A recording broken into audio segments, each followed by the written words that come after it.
ህጋዊ ሰውነት የሌለው ፓርቲ ነው እንደሚታወቀው አሁን ፓርቲ ለማለት የሚያስቸግራል። ህወሓት ከተሰረዘ ቀናት አልፈዋል። ህወሓት ከደርግ ጋር በነበረው የትጥቅ ትግል የተሰዉት ወይ የተገደሉት የሞቱት የትግራይ ተወላጆች ናቸው። እንግዲህ ነገ የሚከበረው በዓል ጥሌ ዋና መነሻው ይሄ ከሆነ ህወሓት ይሄንን አስታኮ የራሱን ደግሞ አሁን በወቅቱ ላይ የገጠመውን ችግር ለማምለጥ ይሁን ወይ ሌላ ማራመድ የሚፈልጋቸውን ጉዳዮች እሱን አስታኮ በወልቃይት በኩል ጥቃት ለመሰንዘር እንቅስቃሴ ያደረገ በሙስና አምባገነናዊ አስተዳደር ብሔርን መሰረት አደረገ የአንድ ብሔር የበላይነት ብቻ የነገሰበት ዛሬም ድረስ እንትኑ አሻራው ለዚህ ታይም አሁን ላለው ዘመን የተረፈበት አሁን ጦርነትን ምርጫው ማድረጉ ምንድነው የሚነግረን ስለ ህወሓት? ትግራይ ተወላጆች ከህወሓት ውጪ ሌላ ምርጫ እንዳይመርጡ ያደረገው ማለት ነው። እኛ ስነ ልቦናዊ ጫና አለ። ሁለተኛ የተሰራ ቤት ስራ አለ። ተጥቷል። አፈናው አለ። ማስፈራራቱ አለ። ብዙ ነገሮች አሉ።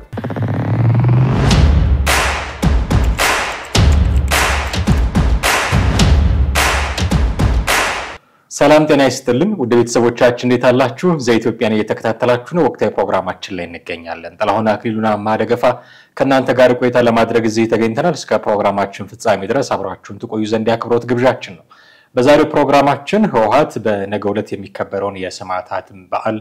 አስመልክቶ እሱን አስታኮ በወልቃይት አንዳንድ ጉዳዮች ለመጀመር እያሰበ ነው የሚሉ መረጃዎች እየወጡ ነው። ይህንን አስመልክቶ ሊነሱ የሚገባቸውን ጉዳዮች እያነሳሳን ቆይታ እናደርጋለን። እስከ ፕሮግራማችን ፍጻሜ ድረስ አብራችሁን ቆዩ።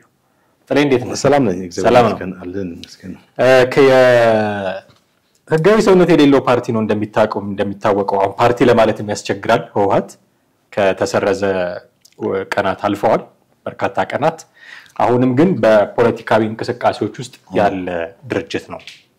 ነገ ሰኔ 21 ላይ የሰማዕታት ቀን ብሎ የሚያከብረው በዓል ነው። እሱ ለምን እንደሆነ ተነግረኛለህ። እሱን አስታኮ ግን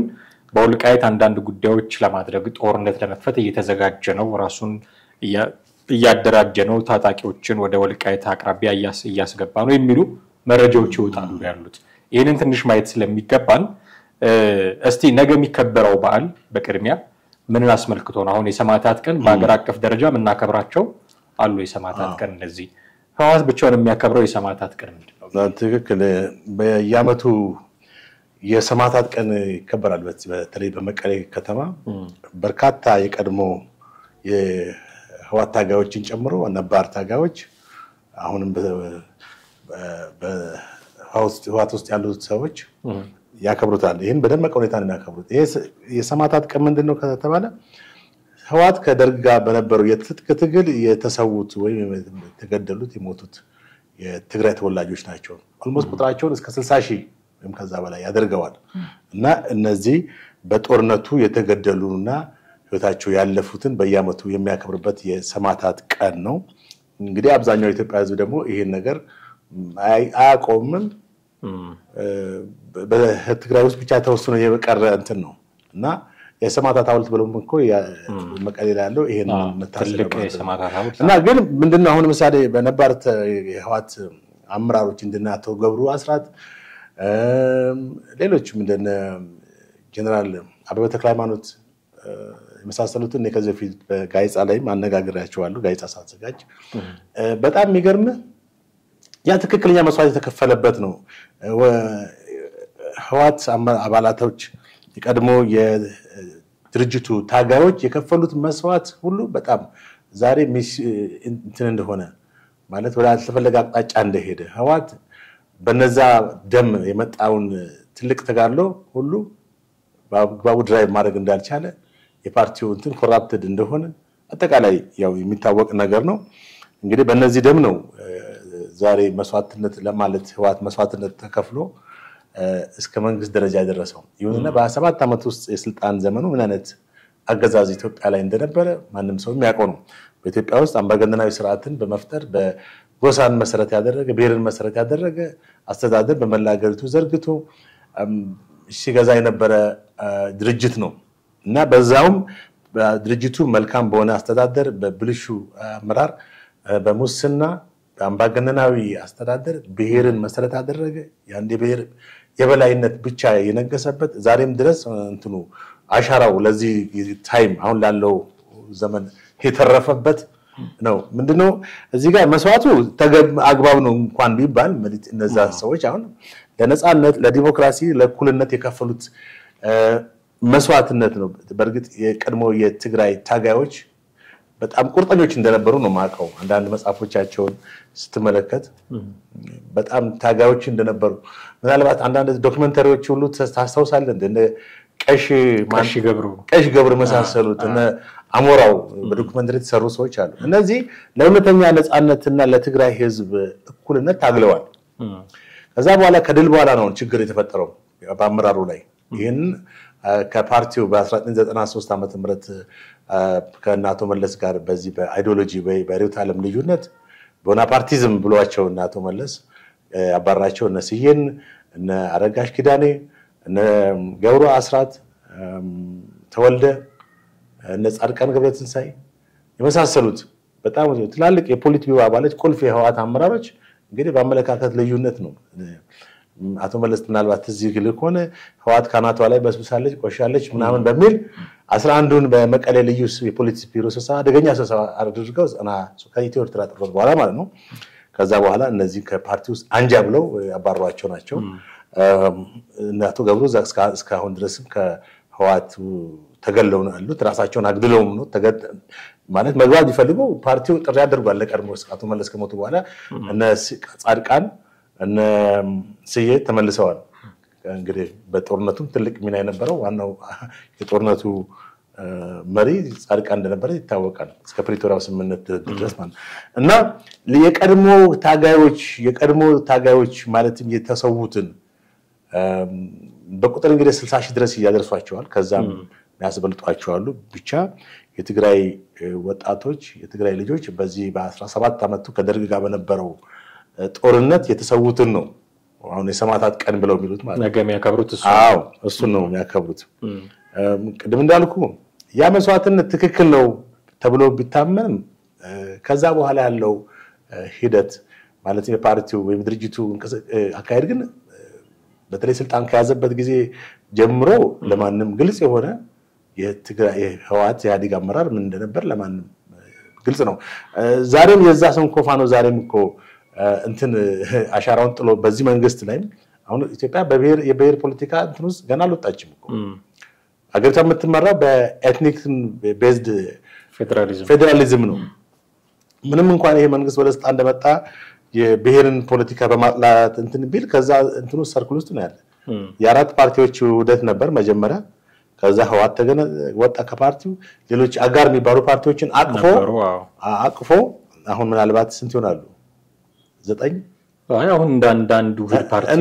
ፓርቲ ሆነዋል ግን አለ ማለት ሁሉም በየክልሉ ያለው የራሱ ጽፈት ቤት ስላለ አሁን ሌላው ይሄ ብቻ አይደለም ኢህአዴግ ጥሎት የሄደው መጥፎ ጠባሳ ይሄ ብቻ አይደለም ኢህአዴግ ህዋት ወይም ለምንድነው ኢህአዴግ ህዋት የሚባለው ኢህአዴግ ክላስር ህዋት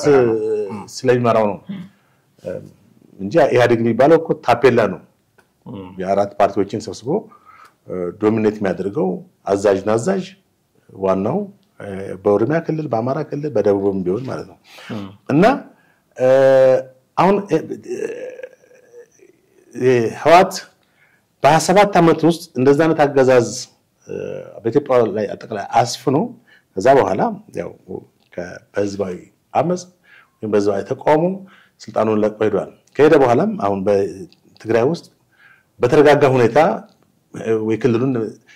ሲያስተዳደር እንዳልነበረ እናውቃለን ባለፉት 6 አመታት ምን አይነት እንቅስቃሴ እንዲያደርግ እንደነበር ከመጀመሪያው ጀምሮ ለውጡን ሲቃወም ነበር በርግጥ የለውጡ ሁኔታ ራሱን የቻለ እንትን ሊኖረው ቢችልም ግን ማንኛውም ኢትዮጵያዊ የደገፈው ነገር ነበር መጀመሪያ ምናልባት የተቃወመው እና የነገው በዓል የሰማዕታት የትግራይ ልጆች የተሰዉበት ነው ማለት ነው እንግዲህ ነገ የሚከበረው በዓል ጥሌ ዋና መነሻው ይሄ ከሆነ ህዋት ይሄንን አስታኮ የራሱን ደግሞ አሁን በወቅቱ ላይ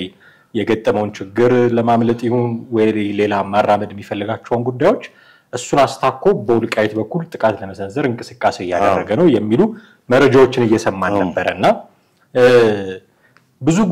ብዙ ጉዳዮች አሉ በህዋት ዙሪያ የሚሽከረከሩ ቀድመን በመግቢያም ላይ ለማለት እንደሞከርኩት የህጋዊ ሰውነት ጉዳይ ጥያቄ ያለው ከፖለቲካ ፓርቲነት ስለታገደ ክልሉን በብቸኝነት የመምራት ጥያቄዎች አሉት እንደዚህ በርካታ ጥያቄዎች ናቸው ያሉት እዛ ላይ የወልቃይትም ጉዳይ ይጨመራል ሌሎችም ጉዳዮች ሊነሱ ይችላሉ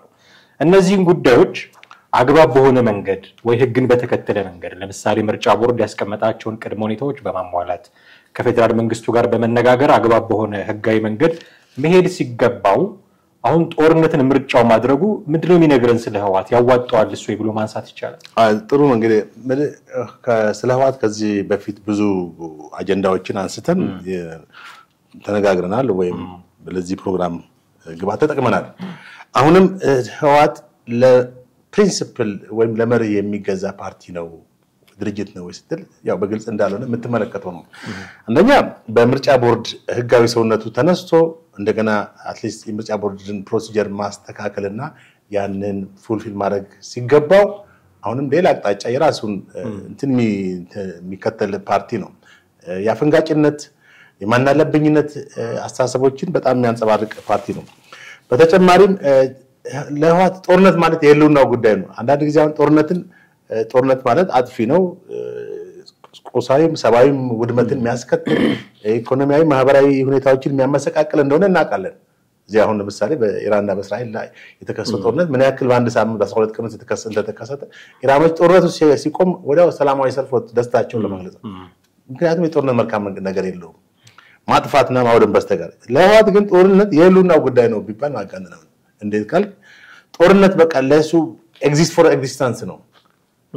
የመኖርና ቀጣይነት ሰስቴን ማድረግ እንትኑ ጦርነት ይመስለኛል ሳስበው አሁን ዘመኑ ይፈቅዳል ወይ ነው እንደዛ ጥያቄ አሁን ህዋት እንግዲህ የጀግንነትና የደርግና ሸንፈናል በቃ በጣም ሂሮ ነን የሚለው እስካሁን ድረስ ከራሱ ስነልቦና ጓዳ ያለ ጸዳ ነገር ነው የትግራይ ህዝብ በዚህ እንዳይጨበጭብለት ሁሉ ጊዜ ያደነቀው እንዲኖር የሚፈልግ እንትን ነው በትግራይ ህዝብ ስነልቦና ላይ ትልቅ ጫና ማለት እንትን ያደረገ የፈጠረ ድርጅት ነው በቃ የትግራይ ህዝብ ጀግና ብሎ የሚያቀው እሱ ብቻ እንደሆነ እንዲያስብ የሚያደርግ ፓርቲ ነው ለዚህ ነው ዛሬም ድረስ ትግራይ ውስጥ ከህዋት ውጪ ብዙ ሰዎች ብዙ ትግራይ ተወላጆች ከህዋት ውጪ ሌላ ምርጫ እንዳይመርጡ ያደረገው ማለት ነው አንደኛ ስነልቦናዊ ጫናት አለ ሁለተኛ የተሰራ ቤት ስራ አለ ገብቷል አፈናው አለ ማስፈራራቱ አለ ብዙ ነገሮች አሉ ከዚህ አንፃር ጦርነት መኖሩ ለሱ አድቫንቴጅ እንደ አድቫንቴጅ የሚቆጥረው ፓርቲ ነው አሁን ምናልባት ሰላም ከሆነ ብዙ ጥያቄዎች ሊነሱ ይችላሉ የህግ አንትሮች ሬዝሊዮ ሊያደርጉ ይችላሉ አመራሮቹ በተጠያቂነት አቶ ጌታቸው ባለፈው ፋና ላይ ቀርበው በስፋት ምን ያክል ምዝበራ ያካሄዱ እንደነበር ምን ያክል የወርቅ ሀብት ዘረፍ እንደነበር እነ ሰላማዊ ከሆነ ሀገሪቷ ሰላም ከሆነች እነዚህ ሁሉ ጥያቄዎች ሊነሱ ይችላሉ ሁሉ ጊዜ ኮንፍሊክት መፍጠር አለበት በዛ ኮንፍሊክት ውስጥ ተጠቃሚነት ሳይኮሎጂካሊ ባይ ዲፎልት ተጠቃሚ የሚሆን ድርጅት ነው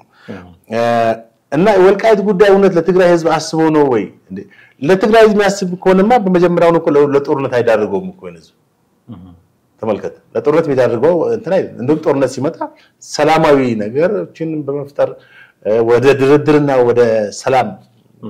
ኔጎሺዬሽን የመግባት ሁኔታ ነው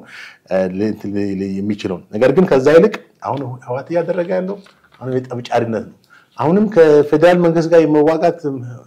መንፈሱ ትኩሳቱ ገና ያልበረደለት ፓርቲ እኮ ነው የምትመለከተው እኮ አሁን ምንድነው ከኤርትራ ጋር እንደ አይነት ኮሊሽን በፈጥሬ በኢትዮጵያ መንግስት ላይ አሁን ስልጣን ያለው መንግስት እንዴት አድርጌ ከተቻለ ማውረድ ያው ለዛ ነበር እዚህ ሞክሯል ሳካላቸው ስለዚህ ህዋት አሁን የወልቃይት ጉዳይ የሚያሳስበው ከሆነ የተፈናቀሉትን ሰዎች ቀድሞ መመለስ ነበረበት አሁን ተመልከተ የወልቃይት ጉዳይ እንግዲህ በጣም ብዙ ክራይስ የወልቃይት ራሱ ብዙ አምቢጊቲ ያለበት ነው ብዙ እንትን ያለበት ነው እነሱ ራሳቸው አወዛጋቢ መሬቶች ናቸው እና ለውጡ መጣ ከተባለ ጀምሮ የማንነትና ያስተዳደር ጉዳዮች ኮሚሽን የሚባል ስለዚህ እንደሆነ ማን ኡስታዝ ምናምን የነበሩበት ታልቅ ማለት ያገር ሽማግሌ ሃይማኖት እንትኖች የነበሩበትና ብዙ ተደክመው 2 አመት ጊዜ ተርም ተሰጥቶት ግን ምንም ፌል ነው ያደረገው ምንም አንደኛ ይሄ ረጅም ጊዜ የሚፈጅ ነው ቴክስ ታይም ህዝቡን በአንድ ጊዜ እዛ ጋር ፖለቲካዊ እንትንም አለው ገባ አሁን እዛ አካባቢ ያሉት የአማራ ተወላጆች ተጠይቃቸው ከ1983 ዓመተ ምህረት ስልጣን ከያዘ ህወሓት ጀምሮ ብዙ የትግራይ ተወላጆችን እዛ አስፍሯል ሪፈረንደም እንኳን ለማድረግ ቢሞከር በአብዛኛው የትግራይ ተወላጅ ሆኗል ነበር በተቃራኒውን ቲፒኤልኤፎች ደግሞ ሪፈረንደም አይፈልጉም መንግስት እዛ ላይ አስፍሯል ይላሉ አዎ እና የተለያዩ እንትኖች እንትን የሚሉበት ነው አሁን ባለው ሁኔታ ወልቃይት ላይ የመመለስ ነዋሪዎችን የመመለስ ሁኔታ አልተከለከለም አንደኛው የፕሪቶሪያ ስምምነት እንግዲህ ውስጥ የማንነትና ማን ነው ወሰኑን የመመለስ ሳይሆን ተፈናቃዮችን የመመለስ ነው አይደል እና ኮሎኔል ደመቀ ዘውዱ ግን ትክክለኛ ተፈናቃዮችን መልሰናል ነው የሚሉት አሁን ቲፒኤልኤፍ አልተመለሱም መመለስ ፈልጋለሁ የሚለው በዛ ስም ታጣቂዎችን ለማስገባት አስበው ካልሆነ በስተቀር በነገራችን ላይ ከዛ አካባቢ የተፈነቀሉት የትግራይ ተወላጆች ብቻ አይደሉም አማሮች ተፈናቅለዋል ተፈናቀሉ ወቅቱ የነበረው ጦርነት ይታወቃል ለማንኛውም ሰው አደጋ ስለነበር ዴፊኒትሊ አሁን ይመለሱ ሲባል ተፈናቃዮች ይመለሱ ብቻቸውን እነዛ ትክክለኛ ተፈናቃዮች ብቻ አይደለም የሚመለሱት እነሱን አስታኮ የታጠቁ ሰዎች እንደዚህ አይነት ሰዎች ሊመለሱ ይችላሉ የሚልም ከፍተኛ ስጋት አላቸው አንድ ትልቅ እንዳይመለሱ ችግር ያደረገው እሱ ይመስለኛል ልክ ነው አዎ አሁን ህወሓት ሁሉ ጊዜ በሆነ ፖለቲካ ውስጥ ፖለቲካ ትርፍ ማግኘት የሚፈልግ ፓርቲ ነው ሁሉ ጊዜ በድርድር ውስጥ ተደራድሮ ከመሄድ ይልቅ በድርድር ውስጥ አሸናፊ ሆኖ ይሄ ምንድነው አንተን ሉዝ ታደርጋለህ እሱ ጌን አድርጎ ማምጣት የሚፈልግ ድርድር ግን ዊን ነው ሲኖር ነው እና የህወሓት ሁኔታ አንተ ሉዝ ማድረግ አለበት በዛ ቦታ ላይ ታስበ በቃ እሱ ሁሉ ጊዜ በአሸናፊነት መውጣት ነው የሚፈልገው ማንኛውም ነገር በታሪኩ የህወሓትም ታሪካዊ እንትኑ ዳላ ሂደት ተመራመር በድርድር ውስጥ ሁሉ ጊዜ እንደዚህ አይነት አድቫንቴጆችን የመፈለግና በዛ ውስጥ አንተ ሉዝ አድርገህ እሱ ጌን የሚያደርግበት ነው እንጂ ዊን የሆነ ኔጎሺዬሽን ብዙ ጊዜ እንትን አይደል ፓርቲው አሁን በወልቃይት ጉዳይ ላይ እንግዲህ በጣም ብዙ የተባለበት ሁኔታ ነው ወልቃይት ብቻም ሳይሆን በራያ ጋር በተያያዘም አሁን ብዙ የሚነሱ ጥያቄዎች አሉ የማንነት ጉዳይ ለምሳሌ አሁን ራያ አማራ ነው ኦሮሞ ትግራይ ነው ወይስ ኦሮሞም አሉ እንግዲህ ሶስት ነው አሁን እዛ ካ ያሉ ሰዎችን ስቴክ ምንድነው አማራም የሆኑት የራያ ተወላጆች አሉ ትግራይም የሆኑት የራያ ተወላጆች አሉ እንትን መልቲ ነው ቦታው እንጂ የአንድ ቦታ ነገር ግን 17 አመት ህወሓት የትግራይ ክልል አድርጎት ነበር እንትን ሲል የነበረው ከዚህ ከጦርነቱ ጋር በተያያዘ ነው እንግዲህ ያን ሉዝ ያደረገው ወልቃይትንም ራያን አሁንም ምንድነው ያለው አማራጭ በድርድርና በመነጋገር በአገር ሽማግሌዎች በሃይማኖት መሪዎች በፖለቲካ አዋቂዎች በታሪክም አዋቂዎች ተመርጠው ያንን ቦታ ምናልባት እንደው አሁን በአገር አቀፍ ደረጃ አምባው ከአማራና ከትግራይ ክልል ብቻ ራሱ የአገር ሽማግሌዎች ታሪክ አዋቂዎች መስማማት ከተቻለ ከህወሓት ጋር ግን እንዳልኩ አሁንም አድቫንቴጁን እና እሱ ብቻ ጌን ሊያደርግ ነው የሚሄደው ይሄ ሁሉ ግን መሆን የሚችለው ራሱ ቲፒኤልኤፍ ህጋዊ ሲሆን እኮ ነው አሁን ቅድም መጀመሪያ ላይ ያነሳውነት ምንድነው ህጋዊ ሰውነት የለውም መጀመሪያ ህጋዊ ያለ ነው አካል እንዴት ነው ስለ እንትን የሚያወራው ስለ ህጋዊነት የሚያወራው እንዴት ነው ራሱ ህጋዊ አይደለም ተባለ therefore ህጋዊ ለመሆን ማሟላት የሚገባው ነገር አለ ያንን ሳይሟላ እንግዲህ ህጋዊ እንዲሆን መጠየቅ ራሱ በጣም አግባብ እንዳልሆነ ነው የምትመለከተው ህግን የማይከተል ህግ አስከባሪ በለው አዎ እንደዛ ሊሆን ነው የወልቃይትን ጉዳይ እንደው ትንሽ ነገሮችን እንይበት ብዬ ነው አሁን ጦርነት አማራጭ አይደለም ካልን ለማንንም አይጠቅም ጦርነት የሚያዋጣ ነገር አይደለም ካልን ቦታው ግን አወዛጋቢነቱ እንዳለ ነው ያምለኔ የሚሉት ቦታ አማራ ክልልም የኔ ነው የሚለው የትግራይ ክልልም የኔ ነው የሚለው እኔ ጠቅለል አድርጌ ሳስበው ጉዳዩን የአሁን ያለው የኢትዮጵያ ህገ መንግስት ነገ ከነገወዲያ ቢሻሻል ይሄ ጥያቄ አብሮ የሚከስም ጥያቄ ነው ብዬ ነው ማስበው ምክንያቱም አሁን ፌደራሊዝማችን በቋንቋ መሰረት ያደረገ ስለሆነ ይሄ ቋንቋ ተናጋሪ በዚህ ክልል ይካለል ስለሚል እዛ አካባቢ ደግሞ ሁለቱንም ቋንቋ የሚናገሩ ሰዎች አሉ ወዴትኛው ይሁን ይሄ ፖለቲካዊ ውሳኔ ተወስኖበት የሚሉ ጉዳዮች ብዙ አሉ ትክክል ግን አሁን ህገ መንግስቱ ከእንዲህ አይነት ፌደራሊዝም ወጥቶ ሌላ ያቅጣጫ እንደዚህ ቢጠቀም በኦቨርናይት ቢከሰም ጥያቄ ሊሆን ይችላል በዛ ደረጃ ነገ ከነገወዲያ ህገ መንግስት ሲቀየር አብሮ ሊቀየር የሚችል አደረጃጀትን አንስተህ የኔ ነው መባባሉ ሁለቱም ኢትዮጵያ ውስጥ እስካሉ ድረስ አግባብ ነው ወይ የሚል ጥያቄ ያነሳለሁ። ግን ጥያቄ ዋናው ምንድነው ጦርነት አማራጭ ካልሆነ እሱ ላይ እንስማማለን ብዙ ተመልካቾቻችን ይስማማሉ ብዬ አስባለሁ። ከጦርነት የምናገኘው ነገር ስለሌለ ታዲያ ምንድነው አማራጮቹ? የተሻለ አማራጭ ጦርነት የማያዋጣ ከሆነ ያንን አካባቢ እንግዲህ አወዛጋቢ ሆኖ መቀጠሉ አይቀርም። አሁን ባለው ሁኔታ ምንድነው መፍትሄው? የትግራይ ክልልም የኔ ነው ይያለ የአማራ ክልልም የኔ ነው ይያለ የሚቀጥል ከሆነ ምንድነው መፍትሄው? መንግስት ተነስቶ ፌደራል መንግስቱን ማለት ነው ዝም ብሎ ተነስቶ በቃ ከዛሬ ጀምሮ የአማራ ነው ወይ ከዛሬ ጀምሮ የትግራይ ነው አይልም። ምንድነው እዛ አካባቢ ማድረግ የምንችለው? ቅድም ያነሳው ነጥብ አሁን መጀመሪያ ላይ ምንድነው አሁን ኢትዮጵያ ውስጥ የኤትኒክ ፌደራሊዝም ብሔርን መሰረት ያደረገ ጎሳን መሰረት ያደረገ የፌደራሊዝም ስርዓት ነው። ክልሎች ማለት ፌደራል መንግስት አለ፣ ክልል መንግስታት አሉ። በኢህአዴግ ስልጣን ዘመን ኦልሞስት 9 ክልሎች ነበሩ እዚህ ላይ ሆነ። አሁን ከለውጥ ወጣ ከተባለ ደግሞ ተጨማሪ ወደ 3 ክልሎች ዞኖች አካባቢ የተፈጠሩ 3 ትሮች ወደ ክልልነት ተመተዋል። ሌሎች ሲዳማ ክልል፣ ማዕከላዊ ኢትዮጵያ፣ አንድ ደግሞ እነዚህ ወላይታን ያቀፈው ክልል አለ። እሺ የደቡብ የሚባለው መሰለኝ እሱ ደቡብ የነበረው እና ተለያይቷል። ይሄ ምንድነው ዞኖች እንግዲህ በአንድ አካባቢ ላይ ይኖሩ የነበሩ በአንድ አካባቢ ላይ በተዋብተው የተለያዩ ካልቸርን ጌን ሼር ያደርጉ ይኖሩ የነበሩ ሰዎች መለያየታቸው ነው የምትመለከተው። እንደ ዞኑ የሚያስብ እንደ ክልሉ የሚያስብ ማህበረሰብ እየተፈጠረ ነው ማለት ነው። ዜጋ እየተፈጠረ ነው ማለት ነው። አጠቃላይ ብዙ ሰዎች እንደሚሰጉት ብዙ ፖለቲከኞች እንደሚሰጉት በአንድ ማዕከል ውስጥ በመሆን ትልቅ ስትሮንግ የሆነ ኮalition ከመፍጠር የተበጣጠሰ ማንነትን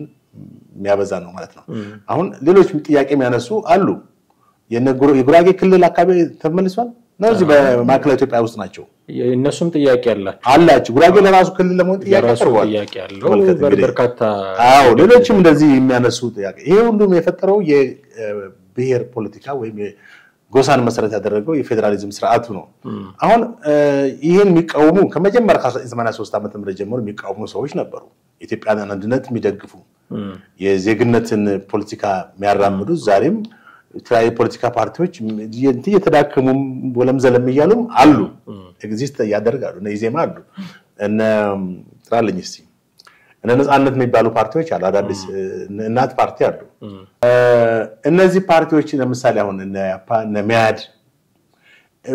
ወደ ውህደት ቢመጡ ምክንያቱም ልዩነት ሊኖራቸው ይችላል። አንዳንድ የፖለቲካል አመለካከት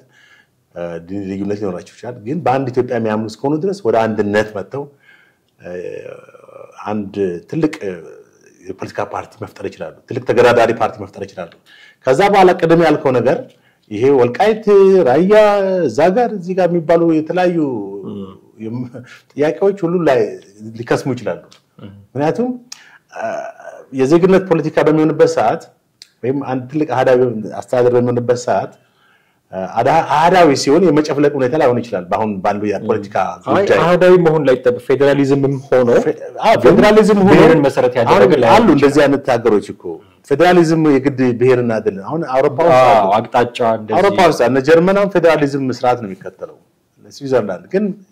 ጎሳን መሰረት ያደረገ አይደለም። በጣም ሞደርናይዝ ፌደራሊዝም አለ። በቋንቋ ማተከፋፈልበት ፌደራሊዝም መፍጠር ይቻላል። እና እነዚህ ተቃዋሚ ፓርቲዎች ቀደም የጠቀስኳቸው ወደ አንድ ውህድ ፓርቲ ከመጡ ልክ 97 ቅንጅት እንዳደረገው አይደል ትልቅ ተገዳዳሪ መሆን ይችላሉ። በህዝብ ዘንድም የህዝብ ልብ ውስጥ መግባት ይችላሉ። ምናልባት እንትን ቀንቷቸው ወደ ስልጣን የሚመጡ ከሆነ የሚቀጥለው ዓመት ምርጫ ነው አይደል? እንግዲህ አሁን ለሚቀጥለው ዓመት ምርጫ የትኛው ፓርቲ ነው የተዘጋጀው ስትልኩ በአምስት ሰው አምሮ ውስጥ ማንም የለም። ኦንሊ ብልጽግና ብልጽግና ብቻ ነው የሰራውን ሊያሳይ የሚችለው ብልጽግና ነው። ኮሪደር ሰርቻለሁ፣ ፓርክ ሰርቻለሁ፣ ምን ሰርቻለሁ እንደዚህ እንደሰራላችሁ ምረጡኝ ነው አንደ በቃ። ስለዚህ ህዝብ የሚያውን ነገር ነው የሚመርጠው። የማይታይ ነገር ዝም ብለህ በትጀሰኩር ምንም ዋጋ የለውም። ምክንያቱም በኢትዮጵያ ውስጥ አሁን የኢትዮጵያ ህዝብ በዚህ በፖለቲካ ፓርቲዎች ሁሉ ተሰላይቷል፣ ተስፋ ቆርጧል። አንደኛ ቁጥራቸውም ብዙ ነው። 62 ምናምን ናቸው። ማናቃቸው እኮ አሉ 60 ምናምን ናቸው። ተርከት የምርጫ ጊዜ መተው መወዳደሪያ ምልክት የምርጫ ጊዜ መጡና በአገር ባስ በምናምን ከተማውን ቆጥ ያደርጋሉ፣ በታፔላ በዚህ በባነር ምናምን። ከዛ በቃ ደንቁረው ተሸንፈው ጣሉ። እንደዛ እንዳይሆን ምልክ ካለፈው ነገር መማር አለባቸው። ወደ ውህደት ችግሩ ይዋሃዳሉ በታተናሉ ተጣሉ ይባላል አንዳንዴ መዋሃዳቸውም ሳይታው መጣላታቸው ጎልቶ ይወጣል እንደውም ትዝ ይል እንደሆነ ወይ ተባበሩ ወይ ተሰባበሩ በሚል አንድ ጊዜ 97 ማን ነው 97 ላይ ነው እንደዛ የተባሉት አሁንም የዛ አይነት ሁኔታ ነው ወይ ተባበሩ ወይ ጥፉ ወይ ተሰባበሩ ገብቷል ለምን ምክንያቱም ቢያንስ በቃ አንድ መልቲ ፓርቲ የኢትዮጵያ ውስጥ የለም ተብሎ እንደ ኤርትራ ይታወቅ ገባ አለን ይላሉ ባንድ በኩል በሌላ በኩል ደግሞ የሉም ምናልባት እንደው ሁሉንም ባንድ ላይ መጨፍለቅ ባውን ጠንካራ ሰዎች እንዳሉ ደግሞ እናውቃለን ማላቸው በአብዛኛው ካንዱ ፓርቲ ወጥቶ አንዱ ጋር በመግባባት እንደዚህ ባሉ ጉዳይ ይሄም ራሱ ላይ የቻለ በሽታ ነው እዛ ጋር ፓርቲ አፍርሶ እዛ ጋር ይቀላቀላል እዛ ጋር በትኖ እዛ ጋር ይደራጃል ኤኒዌይስ መነሻችን እነዚህ ቢሰበሰባሉ ቢሆኑ የብሔር ፖለቲካው ቢጠፋ ዛሬ ኢትዮጵያ ውስጥ ቢያንስ አንድ እንትን መንቀል እንችላለን ኢትዮጵያ እንግዲህ ያው እንደሚታወቀው በድህነት ወለል በታች ካሉ አገራት አንዷ ነች እንደውም የቅርብ ሪፖርት ሰምታን በአፍሪካ ስንተኛ ወጣች ስንተኛ ሆነ 50 በአፍሪካ አንደኛ የኑሮ ውድነት ካለባቸው ተመልከት እንግዲህ በዚህ ድህነት ውስጥ የኑሮ ውድነት አንደኛ ወጣች እኮ ይሄን ጉዳይ ምናልባት አጀንዳ ይዘን እንወያይበታለን በጣም የሚገርም ነው የኑሮ ውድነት እና ድህነት አንድ ላይ ሲገናኝ ምን እንደሚከሰት ድህነት አለ ቢያንስ ድህነት ካለ እኮ የኑሮ ውድነቱ ድህነት አለ ማለት የመግዛት አቅም የለህም ማለት ነው የመግዛት አቅም የለህም እየተባለ ኑሮ በዚህ ግድ በዛ ልክ ሪፖርት ወጣ እኮ አንድ ዓለም አቀፍ ተቋም ነው እኮ የሀገሮች ሪፖርት ሲወጣ በአፍሪካ የኑሮ ውድነት አለባቸው ከሚባል የኑሮ ውድነት ነው ድህነት እንዳለ ሆኖ ድህነታችን እንዳለ ሆኖ የሱም ሪፖርት ይወጣል እንግዲህ እንደምታውቀው ብዙ ጊዜ ከመቶ በአገሮች ኋላ ነን እና የኑሮ ውድነት አሁን ደግሞ አዲስ የመጣው ፈሊጥ ትክክል አይደለም አሁን ኢትዮጵያ ውስጥ አዲስ አበባ ላይ እንደፈለክ የድሮ የምትገዛቸውን ዕቃ ሄደህ ትሸምታለህ ሱቅ እኮ ዛሬ ጠዋት የገዛው አንዳንድ ቶሎ ገዝተህ ማስቀመጥ ይሻላል እንጂ በሆነ እጥፍ በሶስት እጥፍ ጨምሮ አትርፈህ ሸጥ ነው ገዝተህ ማስቀመጥ ነው ለራስም ገብቶኛል አሁን እኮ በጣም እንደው የጥርሳምና ራሱ ተራ ነው የምትለው ነገር ከመቶ በታች አታገኙ ድሮ በ20 እና በ15 ብር የምታገኛቸው እቃዎች ዛሬ በጣም በ3 በ4 እጥፍ ጨምረዋል ኤኒዌይስ እንዳይሰፋብን ወደ ጉዳያችን ነበር ኦኬ ስለዚህ በአጠቃላይ የፌደራል ስርዓቱ ወይም የወልቃይት ናልከን ወልቃይት ላይ ነው ሁኔታችን ከዋት ጋር በተያያዘ ወደ እንትን ገባን አይደል አሰፋ ነው ጥሩ አንዳንዴ እኮ ማስፋት አንዳንዴ ነው ችግር ነው አንዳንዴ ማስፋት ጥሩ ነው አንዳንዴ ግን አዎ የህዋት እንግዲህ ጦረኝነት መንፈስ አሁንም አላረፈም አሁንም የፈረደበት የትግራይ ህዝብ ነው አሁንም እንግዲህ ባለፈውስ ምን ያክል ነው ያለቀው ኦልሞስት እንግዲህ እስካሁን ትክክለኛ ቁጥር አልተነገረም ትክክለኛው ፊገር ማንንም ሊያቆስ ይችላል ወይ የሚል ጥያቄ አሁን 60,000 ሰዎች የሞቱበት አለ የሰማዕታት ቀን ነገ የሚያከብረው እሺ በቃ ባለፈውስ የዛሬ 2 ዓመት የተገደሉትን እሱንስ ለምን ቁጥሩን አይናገርም አጣርቶ ሲጨርሱ ነው ይፋ ሊያደርጉ የሚችሉት የሚያሳዝን ነው አሁንም የትግራይ ወጣቶች በጦርነት የተሳተፉት ልጆች አይታል እንግዲህ በወቅቱ የ14 ዓመት የ13 ዓመት ህፃናቶች አሁንም ወደ ጦርነት ከገባ እነዚህ ህፃናቶች ድጋሚ ያሳዝናል እና አሁን ምልህ ከሰላም ውጪ ለዚህ ሀገር ባሁን ወቅት የተሻለ ነገር የለም አሁን የትግራይ ክልልን እያስተዳደሩ ያሉ ሰዎችም ይሁኑ ፓርቲውን መመለስ እንፈልጋለን የሚሉት ሰዎች ባለፈው አቶ ጌታቸው ረዳ የወሰዱትን ኢኒሺዬቲቭ ወስደው መነጋገር መቻል አለባቸው ካልተነጋገሩ በስተቀር ለውጥ ሊያመጡ ይችላሉ አንድ ሀገር ውስጥ ሆነህ እንዲህ ኦድና ጀርባ ሆነ መቀጠል ወደርክም ጠላህም ባንዳች አጋጣሚ ትገናኛለህ ያ አማራ ክልል ነው ድርሻ አይደለበትም የምትለው አይደለም በሆነ ኬዝ ትገናኛለህ አንድ ሀገር ውስጥ እስካለ ድረስ ተመሳሳይ እኮ እዚህ ጋርማ ይኸውልህ በእነሱ ምክንያት የትግራይ ህዝብ መጠላት ስልህ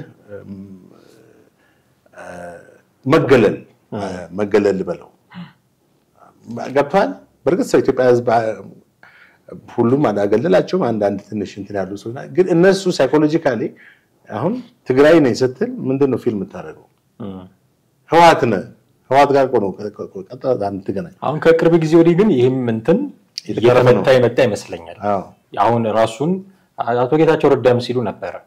ራሱን የትግራይ ህዝብና ህወሓት የማይለያዩ አድርጎ መሳል የሚፈልግ አካል አለ ግን እውነት አይደለም ምክንያቱም አሁን አቶ ጌታቸው ረዳን ቡድን የሚደግፍ በተለይ ወጣቱ አካባቢ ይታያሉ ሶ አሁን እንደ ድሮ የትግራይ ህዝብና ቲፒኤልኤፍ አንድና ያው ናቸው ብሎ መናገር የሚቻልበት ሁኔታ የለም አንድ ሳንቲም ሁለት ገጽታ ናቸው የሚለው ይባል ነበር ግን እንደዛ አይደለም ምክንያቱም የትኛውም ፓርቲ ህዝብ ሲመረጠው ሊወክለው ይችላል እንጂ እኔ የህዝብ ነኝ ይላሉ እኮ ጋድለስ ሪሊጅን ሆኗል ትግራይ ውስጥ ቲፒኤልኤፍ ይባላል ግን በዛ ደረጃ አይደለም ብዙ የሚቃወሙት ባለፈው እንደውም አቶ ጌታቸው ረዳ ያያሉ የህወሓት ሰዎች ማተም ሲቀሙም እንደዚህ በነበረበት ጊዜ የአካባቢ ወጣቶች ተደራጅተው ይከላከሏቸው ነበር አንዳንድ ቦታዎች ተኩስ ልውውጥ የሚደረግ ነበር ይሄ የሚያሳየው ህወሓትን የማይደግፍ ቁጥሩ በርከት ያለ ህዝብ ትግራይ ውስጥ አለ ማለት ነው ስለዚህ እንደ ድሮ አንድና ያው ናቸው ልትላቸው አትችልም ሶ ካገለልክ ህወሓትን ብቻውን ራሱን ልታገል የምትችለው ግን ሆኖ ህወሓት በወልቃይት በኩል እንደ አይነት ነገሮችን እያሰበ ነው ጦርነት አያዋጣም የሚሻለው መነጋገር ንግግር መፍትሄዎችን ማምጣት ነው የሚበጀው የሚል መልእክት ለማስተላለፍ ጭምር ነው በዚህ ርዕሰ ጉዳይ ዛሬ መምጣት ያስፈልገን እጅግ አድርጌ ያመሰግናለሁ ጥሌ ወደ ቤተሰቦቻችን እናንተም ከኛ ጋር ነበራችሁ ቆይታ እጅግ አድርገን እናመሰግናለን የዛሬውን እዚህ ላይ እናበቃለን በሚቀጥለው ፕሮግራም ደግሞ በሌላ ርዕሰ ጉዳይ እንዲሆን ተጠብቃችኋለን ሐሳብ አስተያየቶች ይኖራችኋል በተለመደው መንገድ ታደርሱን ትችላላችሁ ጤና ይስጥልኝ